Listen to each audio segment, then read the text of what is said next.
Kejadian 2. Demikianlah diselesaikan langit dan bumi dan segala isinya. Ketika Allah pada hari ketujuh telah menyelesaikan pekerjaan yang dibuatnya itu, berhentilah ia pada hari ketujuh dari segala pekerjaan yang telah dibuatnya itu. Lalu Allah memberkati hari ketujuh itu dan menguduskannya. Karena pada hari itulah ia berhenti dari segala pekerjaan penciptaan yang telah dibuatnya itu. Demikianlah riwayat langit dan bumi pada waktu diciptakan, ketika Tuhan Allah menjadikan bumi dan langit. Belum ada semak apapun di bumi, belum timbul tumbuh-tumbuhan apapun di padang, sebab Tuhan Allah belum menurunkan hujan ke bumi, dan belum ada orang untuk mengusahakan tanah itu. Tetapi ada kabut naik ke atas dari bumi dan membasahi seluruh permukaan bumi itu. Ketika itulah Tuhan Allah membentuk manusia itu dari debu tanah dan menghembuskan nafas hidup ke dalam hidungnya. Demikianlah manusia itu menjadi makhluk yang hidup. Manusia dan Taman Eden. Selanjutnya Tuhan Allah membuat taman di Eden di sebelah timur. Disitulah ditempatkannya manusia yang dibentuknya itu. Lalu Tuhan Allah menumbuhkan berbagai-bagai pohon dari bumi yang menarik dan yang baik untuk dimakan buahnya, dan pohon kehidupan di tengah-tengah taman itu, serta pohon pengetahuan tentang yang baik dan yang jahat. Ada suatu sungai mengalir dari Eden untuk membasahi taman itu, dan dari situ sungai itu terbagi menjadi 4 cabang.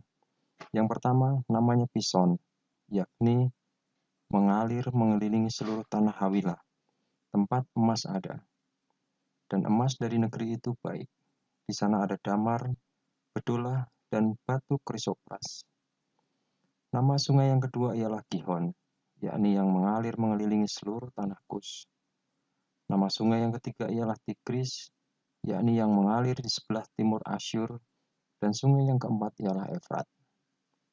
Tuhan Allah mengambil manusia itu dan menempatkannya dalam Taman Eden untuk mengusahakan dan memelihara taman itu. Lalu Tuhan Allah memberi perintah ini kepada manusia. Semua pohon dalam taman ini boleh kau makan buahnya dengan bebas. Tetapi pohon pengetahuan tentang yang baik dan yang jahat itu, janganlah kau makan buahnya. Sebab pada hari engkau memakannya, pastilah engkau mati.